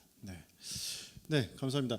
혹시 정중에 질문 한번 기회 마지막으로 한번 드려보고, 네, 이제 정리하도록 하겠습니다. 네, 오늘 이렇게 뭐 짧다면 짧고 또 길다면 긴 시간 동안에 이렇게 사실 오늘 명절이 바로 전날이라서 오늘 사실 모시는 게 상당히 부담스러웠습니다. 네, 근데 우리 정말 좋은 취지로 이런 행사를 한다고 또 하셔가지고 흔쾌히 와주신 우리 분들께 감사드리는데 마지막으로 이게 향후 계획 뭐 그리고 좀 비전 뭐 이런 게 있으시다면? 이라는 표현은 너무 거창하고요. 일단 오늘 저희가 지금 와디즈 이제 그러니까 너무 오늘 좋았던 게 저희 크라우드 펀딩 캐치프레이즈가 저희 와디즈가 사회 문제를 작은 부분부터라도 해결할 수 있는 대한민국에 있는 그 어떤 프로젝트들 이 와디즈에서 저희가 이제 필터링하는 조건이거든요. 그래서 저희는 기준이 하나입니다. 이 프로젝트를 통해서 이 프로젝트가 성공했을 때 아니면 굳이 성공을 못하더라도 이것이 워킹이 됐을 때 과연 사회 문제가 작은 부분부터라도 해결이 될 수 있는가 이게 저희가 심사팀에서 심사를 하는 기준이거든요. 네. 그거에 이제 아스피린 센터도 마찬가지 오늘 이 주제도 마찬가지 너무 핏이 잘 맞아서 앞으로 뭐 다양한 뭐 여기 오신 분들도 그렇고 이 사회 문제를 내가 해결할 수 있는 개인이 돼도 좋고 단체도 돼도 좋고 뭐 조그마한 회사를 운영해 좋고 사회 문제를 해결하고 싶다라는 것이 있으면 크라우드 펀딩이라는 순기능을 통해서 저희가 이제 적절하게 교육을 시켜드리거든요. 따로 교육을 안 하면은 사실 크라우드 펀딩 실패하는데 네. 교육을 하면 성공률이 굉장히 높이 올라갑니다. 그래서 그런 교육을 할 수 있는 교육 컨설팅을 제공하고 있기 때문에 교육을 통해서 크라우드 펀딩을 통해서 사람들이 많이 이런 사회 문제들을 더 해결할 수 있는 그런 기회를 저희가 제공할 수 있는 네. 그런 기회가 더 있었으면 좋겠다는 것이 생각입니다. 예. 감사합니다. 네, 감사합니다. 네, 우리 감독님. 네, 저는 한 뭐 4가지 작품 지금 준비하고 있는데요. 제가 그 뭐 영화를 연출을 잘 하지는 못합니다. 왜냐하면 제가 작가 출신이기 때문에 그래서 저는 이제 연출을 하기보다는 후배들에게 좀 더 좋은 기회를 주고 싶고요. 그 4가지 중에 이제 무궁화 사쿠라라고 원작에 있는 책이고요. 한일 관계, 그러니까 일제강점기 때 여고생들의 우정을 그린 그런 콘텐츠가 있고요. 그다음에 붕어반 가족이라고 10명의 어린아이를 입양해서 실제로 이렇게 훌륭하게 상처 입은 아이들을 치유하면서 살아가고 계시는 그런 실화를 바탕으로 한 영화도 있고 12번째 노래라는 음악 영화도 있고 또 모두에서 말씀드렸던 집단 따돌림과 관련되어 있는 우리 딸 자야라는 영화까지 이제 4편을 기획하고 뭐 촬영을 앞두고 있는 작품도 있습니다. 그래서 이런 영화들이 좀 더 각자 나름대로 특색은 있지만 조금 이 사회를 조금 이렇게 좀 훈훈하게 하거나 혹은 또 어떤 문제를 통해서 그런 문제 의식을 공감되게 하는 그런 이야기를 계속 만들 예정입니다. 네, 감사합니다. 네. 제가 저희 이제 학창 시절에 사실은 열광했던 감독님 계시지만은 홍콩 영화 그렇게 많이 봤잖아요. 예전에 그 영웅 본색 뭐 그래가지고 주연발 형님 같이 이렇게 흉내내고 다니고 했던 기억이 있는데 사실은 최근에 보면 홍콩 영화 보는 사람이 없지 않습니까? 홍콩 영화 무슨 영화가 있나 아마 그럴 거예요 아마. 근데 저희 어렸을 때는 홍콩 영화 최고였거든요. 무술 영화, 뭐 액션 영화 이런 것들. 그때 어느 순간부터 끊임없이 자기 복제를 계속하더니 더 이상 새로운 게 안 나오기 시작하더라고요 영화가. 근데 지금 한국 음악이 딱 그 상황입니다. 사실 그 상황을 지금 가고 있어요. 그래서 지금 당장 한류 스타들, 뭐 K-팝이 지금 뭐 엄청나게 지금 사실은 이슈이지만은 이거 지금 사실은 계속 자기 복제하고 있거든요. 우리나라 음악들 자체도 이 어느 순간에 가면 이 어느 임계점에 다다르면은 분명히 꺼질 겁니다. 그거는 다양성의 부재에서 오는 거고 지금 한국의 훌륭한 그 뭐랄까 재능 있는 음악가들이 지금 더 이상 뭐 이렇게 정말 경제적인 문제로 지금 살 수가 없는 상황에 많이 처해 있고 그거는 지금 구조적으로 잘못된 어떤 유통 과정이라든지 이런 것들 이런 문제 때문에 그들이 세상으로 나올 수 없는 나와도 결국은 그 뭐랄까 지금의 어떤 추세대로 맞춰줘야 되는 어떤 자기 색깔을 버리고 뭐 이런 식으로 해야지만 생존할 수 있는 어떤 이런 것들이 계속 되고 있거든요. 그러니까 이거는 앞으로 대한민국이 문화적으로 커다란 손실이다 저는 이렇게 생각합니다. 그래서 이 구조가 바뀌지 않는 이상 언젠가 진짜 대한민국 한국의 대중음악이 있었어 뭐 이런 아마 그런 순간이 올지도 모르겠어요. 그래서 지금 뭐 K-팝이 그렇게 지금 잘 되고 잘 나갈 때 뭔가 만들어 놓지 않으면은 지금 앞으로 큰 정말 후회할 일이 생길 거다라는 생각합니다. 그리고 저희가 개발하려고 하는 플랫폼이 이제 해외에서도 사용할 수 있게 지금 그렇게 지금 만들려고 해요. 지금 예를 들어서 그 K-팝이 인기가 많지만은 해외에서는 한국 어디서 사지? 살 데가 없어요. 그래서 어디서 보냐면 유튜브를 통해서 한국 음악을 듣습니다. 보통 보면은 멜론 같은 회사에는 왜 그러면 세계적인 그 네트워크 왜 해외에 왜 판매를 안 하냐? 그럼 해외 시장에 왜 진출을 안 하냐? 관심이 없어서 그래요. 국내 망사업자 출신 아닙니까? 지금은 이제 SK랑 분리가 됐지만은 이전에 뭐 KT 뮤직도 있고요.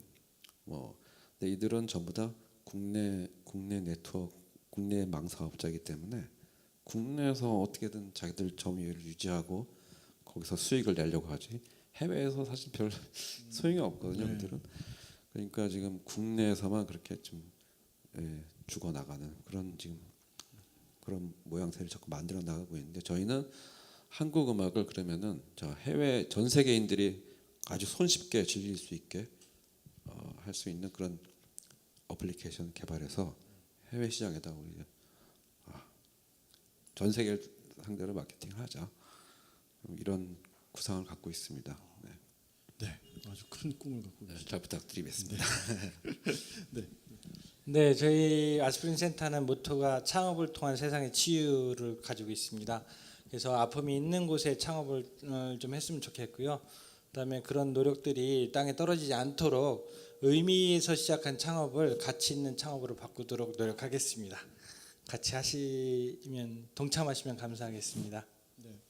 감사합니다. 오늘은 우리 사회 문제 해결을 위한 토크 콘서트 문화 산업 분야에 대해서 같이 생각해봤습니다. 저희가 다음 달 매월 마지막 주 목요일에 사회 문제 해결을 위한 토크 콘서트를 이 자리에서 기획하고 있습니다. 많은 관심 기울여주시고요. 9월 마지막 주에는 저희가 교육 문제에 대해서 같이 고민해보는 시간 갖도록 하겠습니다. 오늘 이렇게 명절 전야에 이렇게 많은 분들 참석해 주셔서 감사드리고 바쁘신 시간 내주신 우리 오늘 모든 출연진들과 센터장님께 감사드립니다. 이것으로 마치도록 하겠습니다. 감사합니다.